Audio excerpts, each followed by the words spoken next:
What's up, everyone? Sir Holmes Reviews. My name's Mark. I was, I'm getting back into the swing of making videos full time. And one of the processes I do is make videos in advance. This week, I've already made a few videos. I got one coming out for tomorrow, but I decided I would upload this one. Normally, I'd edit it down, but I'm gonna try to keep this one traditionally like how I do a live stream. Just obviously minus the chat. But don't worry, I'm going to respond to everyone's comment down in the comment section. So if you have any thoughts to what I'm about to say, what I say in this video, let me know down below. Before I jump into any of that, please do me a massive favor. If you could, you enjoy my content, go ahead and subscribe. Then also, turn your notifications all the way on. So that way, you'll get an alert every single time I drop a Game of Thrones, House of the Dragon, any sort of video that I make throughout the wait for House of the Dragon Season 1, or as it's known on this channel, The Long Night. If you turn your notifications on, you'll get an alert every time I drop a video. The like goal is going to be 2. But jumping right into things. Now, this is obviously a Game of Thrones Season 8 video.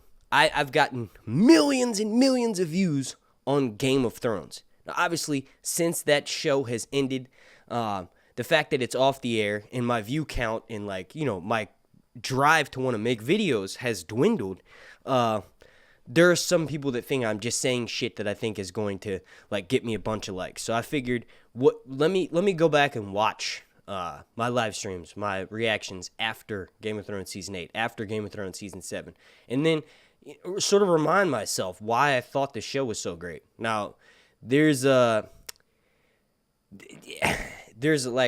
obviously going to be some bias because I'm fucking human. This is all ultimately my opinion, and I lean on the side of Daenerys. But one of the first things I wanted to address was that people still to this day, 2 years later, right, are making videos saying Emilia Clarke hated the finale. Kit Harington cried when he read this, or this was this character's reaction when they saw this scene. Here's the thing. Most of those actors are contractually obligated to not talk shit about the TV show. Maybe they could say they don't agree with what their character did, but ultimately none of those people are going to come out and talk shit about the fucking Game of Thrones Season 8 because, to be honest, the only people that have a problem with it, I'm not saying it's not a lot of people, but the only people that have a problem with it are the audience that watches the show that goes online. Ironically, many of those same people that probably watch my video breakdowns after the episode premiered are the same people that were vocal about their opinions on Game of Thrones Season 8. The average show watcher, someone like a few of my friends who never went to any sort of online anything, they would just fucking watch the show and talk about it with whoever was around them in the moment and then move the fuck on. None of them were super fans like all the people that go online after the show seeking more content. They want more answers. They want someone to know if they want to know if someone has a same opinion as them for something that went down in the episode, right? So that's fucking awesome. But those fans who are that much more wrapped up into it, myself included, obviously, are that much more enthralled with the show, use it as that much more as an escape tool, are going to be that much more disappointed when something happens that they don't agree with. Now, for years, I said on my videos, this isn't going to be the ending you think, if you think this is going to be a happy ending or you haven't been paying attention, then I watched Daenerys get stabbed in front of the Iron Throne by my other favorite character, Jon Snow, and then Drogon, the one vengeance to sort of kill, the one thing that could equal the vengeance right there by killing Jon Snow. I would have probably been 40% happier with the Game of Thrones Season 8. Jon Snow died right then and there, and Drogon was the one that did it, because not only did the Iron Throne kill his mother Daenerys, but it also killed Jon Snow, because he still had to commit that fucking act and suffer from it, not get to go back to what he was doing before he was pulled into the War of the Five Kings and all that bullshit.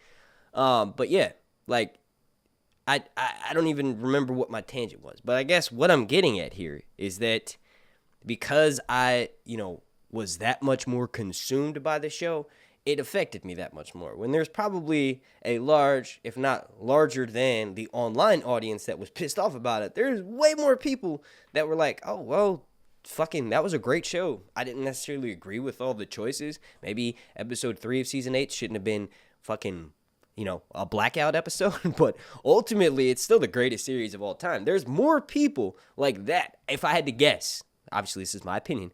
There's more people like that just aren't as vocal as everyone else online. It's really easy to watch something and then leave a comment. That's like, I think the audience that will watch videos comparatively about TV shows is a lot bigger than it was a few years ago. So I think because there's an influx of newer fans that watch the show after it came out and that were maybe too young to watch it when it was airing and then watch it all at once, and then they go online and all they see is hate comments. Like, you get a fucking 40,000 uplikes for saying Game of Thrones season 8 was bad, and here's why: Dan and Dave are bad guys. You get so much fucking love for saying shit like that. So if you're new to the show, you watch it and then you're confused, and normally what you do when it was coming out is you'd go online and look at everybody talking about what they hated about the show, but also what they liked and what they thought was going to happen in the future.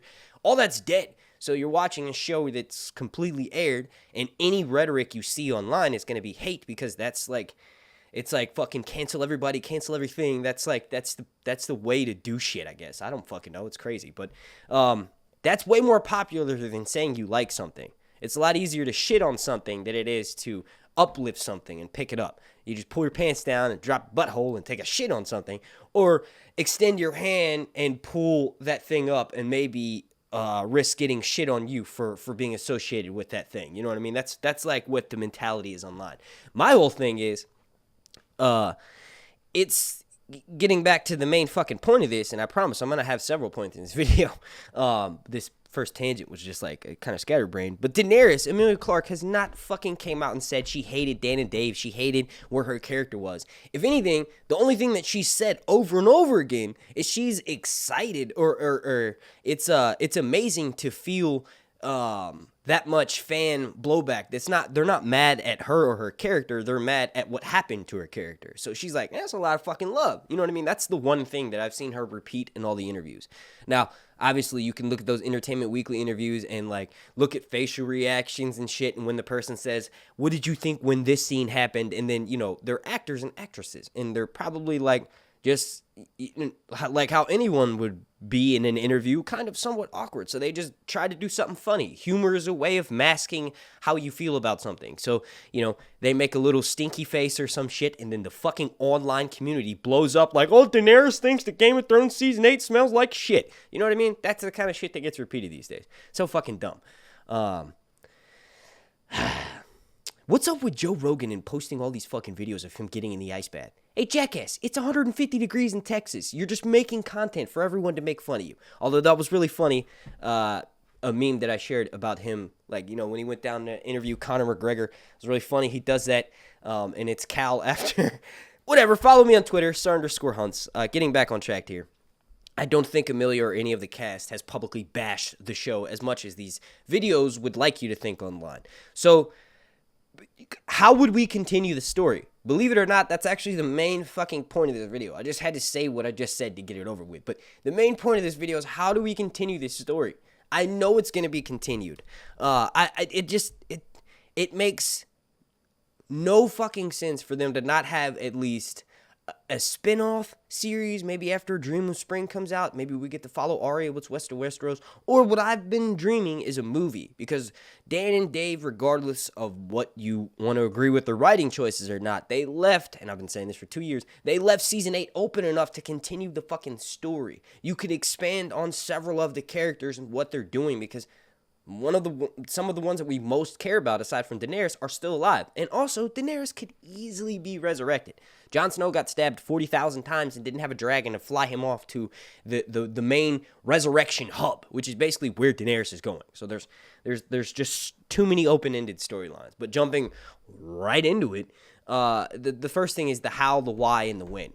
So how would they do it? Well, fucking easy. Warner Brothers just built this massive Leavesden studio, and they're making this prequel series that's going to be involving dragons. So obviously, everything that's going to be built in new for this new series can be used for Game of Thrones, for a movie, for Daenerys' resurrection. The why would be obviously money. Game of Thrones Season 8 is still talked about, whether it's hate bashing or people loving it. It's still talked about so much online. It's still one of the number one most trending things. So that's the why. People are still hungry for more content. George R. R. Martin's stories aren't finished. Maybe Dan and Dave put wrote the ending from the points that George gave them, but they still wanted to leave it open because they knew eventually HBO would come back to the property a few years down the line. Maybe once they got a couple of the prequel series out and expanded the universe. It just, that's just makes the most sense. And then lastly, for the first part at least, the win, I kind of just touched on that. I think it's a few years down the line. Maybe once House of the Dragon has come out, had a full first season, they saw how many records it broke, and they're like, okay, we can do this. Because the thing is, obviously anything Game of Thrones related is a risk, but when you calculate how popular Game of Thrones is, it's not that much of a risk. But they could use all of the revenue that's made off of this new show to sort of put towards the Game of Thrones prequel series. The second thing, obviously the how, why, and the when is the first thing to address. Like, why would they do it? How would they do it? Why would they do it? When would they do it? And then the second thing is Dany's storyline with Jon. Like, that's the biggest, in my opinion, cliffhanger, right? So Jon Snow stabs Daenerys. Drogon watches it, flies off with Daenerys, leaves Jon alive for, everyone says has their own reasons and motivations. And I think the most accepted one online is that Drogon realized that Jon didn't kill his mom, the Iron Throne did, right? Kind of bullshit. Whatever. Jon should have died right then and there. He should have been melted. And like I said, Jon is literally tied with Daenerys for number one favorite character. That just, you would have wiped out all the Targaryens right there. You wouldn't have had one that got away, like there were still other House Stark members alive, it just, whatever. But that is the biggest draw. I feel like if they cut out some of the other characters who either had storylines that were kind of finished and just streamlined it to get like the main cast like Jon Snow, Daenerys, Tyrion, Sansa, and Arya and Bran back, it would be easy to sort of just make the whole focus about Daenerys coming back, getting vengeance, and then maybe ultimately killing Jon. Maybe after she kills Jon, like there's like this long drawn out battle. I don't know. It's like there's so many million different things that she could do, but her main goal is just to kill Jon, and then she can go back to the Bay of Dragons or go be at rest. Maybe she'll like willingly kill herself after taking out Jon. I don't think that's that strong of a plot, but that could be one of the main ones. There's, like I said, so many open-ended ones. Then we also have Bran as king and then Sansa in the north. There's no way they'd bring back Game of Thrones without involving Daenerys somehow, because obviously she's the biggest open-ended plot. Her connection with Jon still being alive and then her being dead, but Drogon flying off with her body.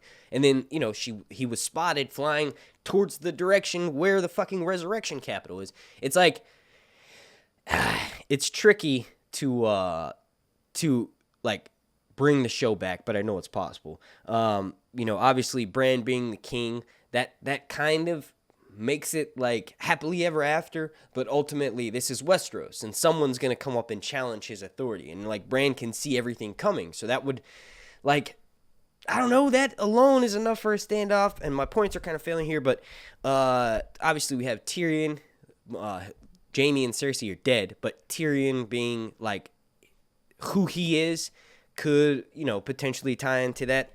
And then ultimately in this video is getting right to that cutoff point, but the Night King, the army of the dead, they are undead. Obviously, you kill the Night King, you kill all the White Walkers, but that magic that originally brought them into, existence is still there. You didn't destroy that. It's still connected with Bran. It's still in the north. It would be possible to, with Jon Snow going north of the wall, everyone that he went with, maybe he becomes the fucking Night King. I'm not saying that, but I'm saying like something similar to that. I don't think that Jon would, after he became the Night King, he's like a Stark, so he has that ability like his Uncle Benjen to sort of resist a little bit. He would willingly choose to stay north of the wall until, like, I don't know, another cycle of Northerners trying to break past and all that shit, and then, big history repeats itself.